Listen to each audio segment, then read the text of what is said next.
this. Hey, everybody, this is Perch. I'm here with Joe. How are you doing? I'm all right, Perch. How are you? Hi, everybody is really stupid, but I'm glad to be talking about a comic book that's good. Yes, that is nice. It's unfortunately we're going back to the '80s again, but hey, You that's know, you, it is what you it is. you work with the cards you dealt. So That's absolutely right. And in this case, the card that we're dealt is Marvel and DC working together. What kind of crazy magic is this? In a Uncanny X-Men and New Teen Titans combo issue, $2 when this came out, which is pretty nuts, right? oh yeah, but that's like the highest selling comics from both companies at that point. Coming together, it makes sense. Yeah, no, I mean it's worth the money for it, and you get a big book. This was 1982.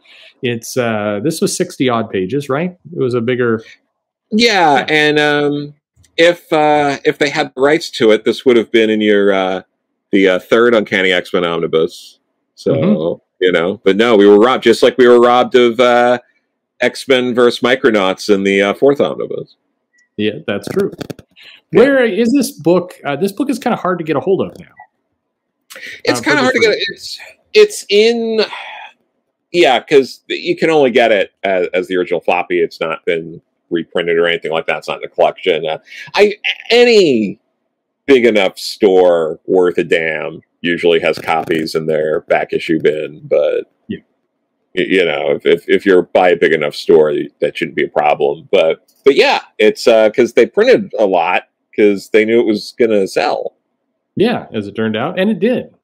It sure This did. book did amazing.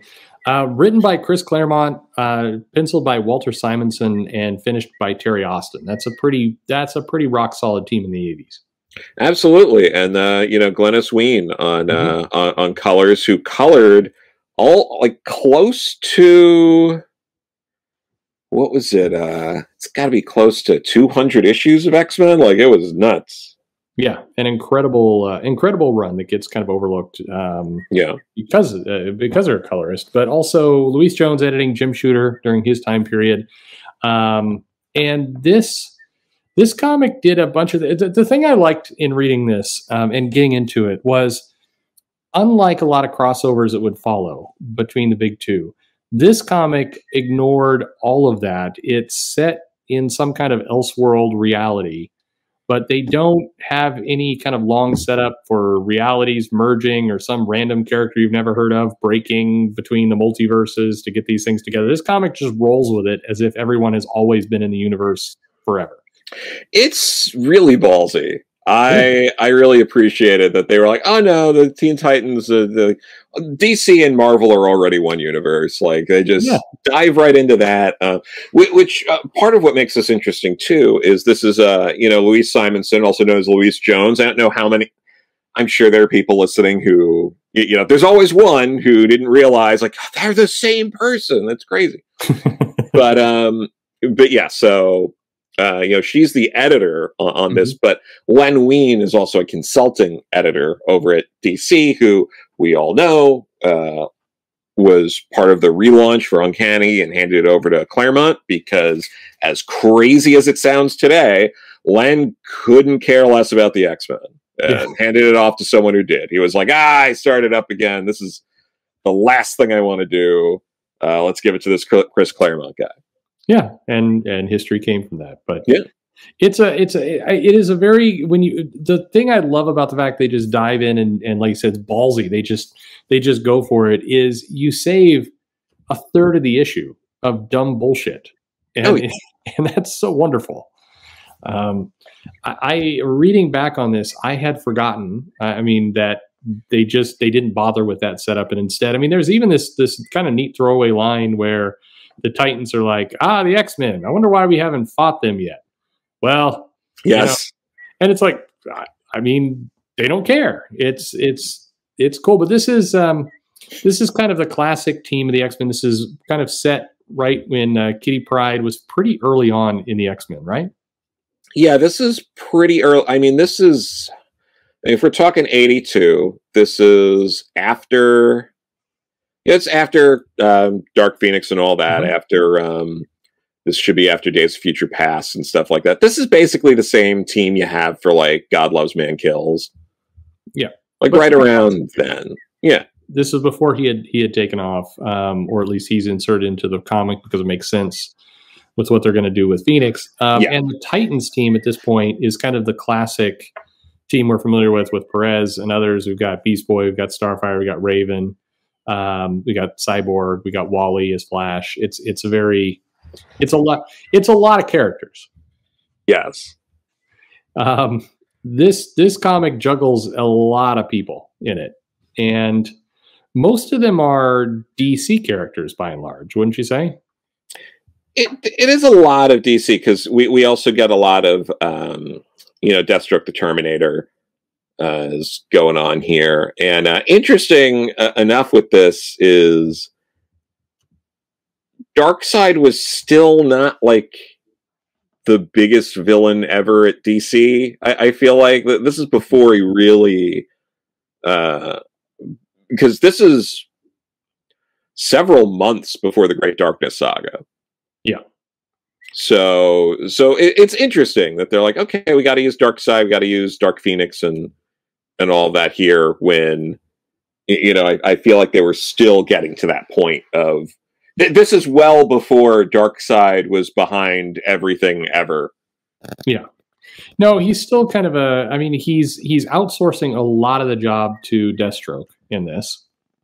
And Deathstroke actually comes out pretty competent, or pretty good. I mean, he manages to take out the X-Men and take out the Titans at various times. I mean, Deathstroke is a badass in this comic. Oh yeah, no, he's really good. The only thing that it kind of slows the comic down a bit is the standard sort of Claremont flair of I got to introduce everyone, but now it's two teams. So what normally would be a little shorter is twice as long, because then has to do the same thing for the Titans. And pacing wise, it's very close together. And we all know why. You want to get that stuff out of the way and then jump into the action. And later on, it gets really, action oriented. But that's one thing that I could see someone who's not used to that, if they're picking this up now. It's like you got to kind of power through a few extra pages of, Gar just being like, "Hi, I'm Gar," and then them being like, Gar, once known as Beast Boy, is now Changeling, is best friends with Cyborg and has been part of the new, the new Teen Titans. Yeah, you just got to suffer through a lot of that. But it's true. You have almost, while we are saved this, the multiverses are coming together, and here's some reason why this world is mashed up. You do get about 25 pages of introduction. Yeah, it's a lot of introduction, which again, it makes sense because the idea of this is, let's get someone who doesn't read one book to read the other book. Mm-hmm. And they're not going to know that team. So, you're marketing this towards people. Like, if you're already fans of both, you're going to probably pick it up anyway. If you only know one, you want to be a completionist, you're going to pick it up. Hopefully that gets you picking up the other set. So it all makes sense. Like, just logically, it makes sense. And you open with a little Apocalypse Now reference by just saying Apocalypse Now. Mm-hmm. Yeah. Which, so that's good. And one thing they do in this comic that Claremont was good at, and I feel like since Claremont and a lot of people since then, like Jean's parents were never big characters, but they would show up and humanize her and humanize the situation. Yep. And I feel like Jean has gone through so much in the past, couple of decades, even when she was dead. And the parent characters, they're just like, fuck it. Let's not use them. They never really come up. Yeah. No, it's this comic also does something interesting that I thought it was a bit of trivia that I didn't quite believe, and it took me a while to kind of get to it. But this comic book deals with the source wall. Mm-hmm. Kind of in its conclusion, but the source wall had actually apparently not been depicted in this way. And if you're a reader of DC Comics, the source wall you will see here is very familiar to you. Yeah. And Jack Kirby, of course, had done a lot with the Source Wall, but he hadn't fleshed it out like you see in this comic. And this comic is actually almost one of the first appearances of what that Source Wall would become. Yeah. And it's wild to think about that, given that it came from a mashup with a rival company written by Claremont. Yes. I just can't. It's kind of crazy. I mean, that because there's been so much, especially in the last 5 years, DC has gone to the Source Wall in Snyder's run and a couple other places, but this comic actually does a lot more with it than we had seen before.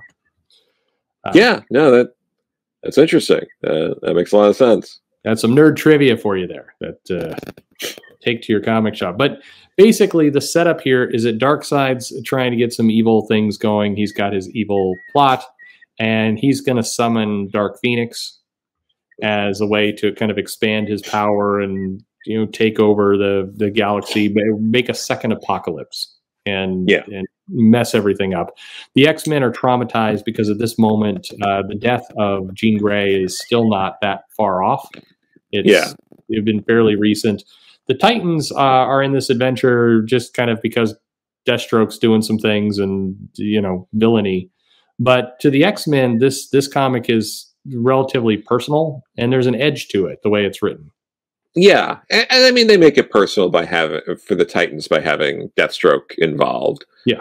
So they add that, and then there's also Ravik the Ravager is the other guy that's he kind of looks a lot like the parademons we see, but yeah, it's hard to tell. The parademons and the other henchmen that Darkseid has running around are not as fleshed out.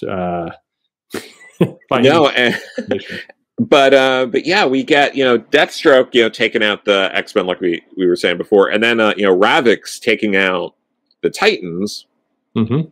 And there's a weird little thing here where Ravik has something where he's like, oh, I can hit this button to deal with Kid Flash because it's going to make it appear to me that he's slowed down so much that I can KO him. Yep. And to me, it's like, you don't need to be a speedster. You can do that to everyone because it's a lot easier to punch everyone in the face if you slow them down enough. Yeah. Why wouldn't you just use that all the time? He's kind of a dumb villain, and he does get murdered by Darkseid. He sure does. He also collects the wrong team at one point. Yes, but yeah, and obviously the art from Walt here is crazy good. He does a lot of angled down shots throughout this comic and most of a splash page, and those are all of them are fantastic. It's like he really nails the perspective on those in a way that you're just like, this is gorgeous. Mm-hmm. No, the art is great. There's a certain aspect of kind of Kirby sci-fi and some great art from Simonson. There's some great angles, some things we haven't seen before. But just some great moments. Again, Deathstroke comes off really well in this comic. The kind of resurrection of the Phoenix, which is more just of an evil force, we find out. But we also get very early on in '82, we get the first example of Cyclops basically being consumed by the Phoenix Force, which way earlier than AVX. And in a way where the Phoenix Force, spoilers here, but where it taking him over is what defeats it because of his love of Jean, and as opposed to AVX, which is an embarrassing disaster of an event that makes absolutely no sense. And I'm just glad that it gets referenced so little because it truly is one of the worst things I feel like Marvel's put out in the last decade. It's so bad. It is. I'm always amazed when people put that as one of the top Marvel events, and more on the fan side. It's confusing because it was a giant cluster of a mess where you had 5 writers all working on that, and just tons of writers, awful costume designs. Those Phoenix Force costumes are awful. Absolutely. And then the whole thing, I think it was issue 7, where they were like, legend is that the Iron Fist has the power to punch a phoenix to death. And I was like, that's when I was like, fuck this whole event. I was so done. I was like, I hate everything about this miserable, stupid experience and that all hinged on a character no one cares about that they dropped like almost immediately after. Yeah, where's Hope? Well, I guess she's one of the resurrection crowd now. Yeah, but that's because there was nothing to do with her. It was like it was what a testament to such a directionless nightmare that the X-Books wandered into for so long. Tell us how you really feel. No, it wasn't very good. Is where it is telling that Hope is basically relegated to the same status as Gold Balls in the comics now. But anyway, this, like I said, this has the Phoenix Force in one comic, 64 pages. We get kind of this resurrection. We get the Force taking over Cyclops, like you said. His kind of power, willpower, his love, holds him to his character. He sends the Phoenix Force after Darkseid. I mean, this comic packs a lot. Yeah, we get multiple fights, multiple battles, multiple conflicts. Of course, we get the Titans, the classic. The Titans think the X-Men are up to no good, and then we realize our mistake, and let's team up and let's go have this big battle here. But it manages to juggle it far better than that terrible event did. Oh yeah, no, there's a lot of well-placed splash pages throughout this comic. It does it checks all the boxes in terms of satisfying the fans, just all that kind of stuff of like, you gotta have the scene where they all shake each other's hands and they're all like, like, you're cool. Claremont throws in those little bits of like, Kitty's jealous because Firestar and Colossus are flirting and all that, and all that kind of stuff that you just expect from something like this. No, you really do. The villain team up is there. Like I said, Starfire is kind of flirting with Colossus, and Kitty is attracted to Beast Boy because why not? Sure. We get kind of Raven sensing trouble out of Wolverine. I mean, you get a lot of character beats all kind of rolled in, including Robin and Cyclops, who had at least similar personalities to some extent at this stage of the game with both books. Almost everyone gets some good. Donna Troy probably doesn't come off the best here. She doesn't get a lot to do. Yeah. Cyborg doesn't get a whole lot to do, but generally speaking, there is some good work with everyone, and it's a lot. It's a lot there, and it is a lot of, as you say, Claremont with like Colossus. Now he's starting to feel jealous in return because Beast Boy turned himself into a giant Lockheed, and it's some. If you read the X-Men at the time, you read the Titans at the time, you did get a lot of kind of very deep cuts into what was going on with characters and their personalities and everything else, but all kind of encapsulated into one book. Yeah, absolutely. Now, could they the follow-ups? I mean, and so getting to the end of this. They are able to defeat Darkseid. As we mentioned, Cyclops is able to kind of absorb and then send the Phoenix Force after him. Darkseid winds up fusing with the Source Wall as a conclusion to this. Is this kind of crossover, do you think, possible today? Or we never really got other crossovers at this level from the companies? Yeah, like... It really wasn't until the 90s where I think we started getting that. You got that Ron Mars, Peter David crossover with the Amalgam stuff. So it would be like, over a decade before we'd really get something comparable to this again. Yeah, I mean, at this point with Marvel owned by Disney and DC owned by Discovery, AT&T, they both have separate universes they have to go chase. There's not really a world where this could ever happen again, would you say? No, I mean, we're just going to be stuck with, probably X-Men meets, Mickey and the gang crossover, and then maybe we'll get, the Looney Tunes and Justice League and that kind of stuff. And yeah, sounds fun. Yeah, no, it's great. You mentioned a lot of comic shops do have their hands on this. Now, you won't find this on digital platforms. It's pretty difficult to get this. So you are at the place where you're going to have to go to a shop to dig it up and look at it. But it's not priced too high. You can get it reasonably, in a reasonable price, especially if you're not trying to get super mint for it.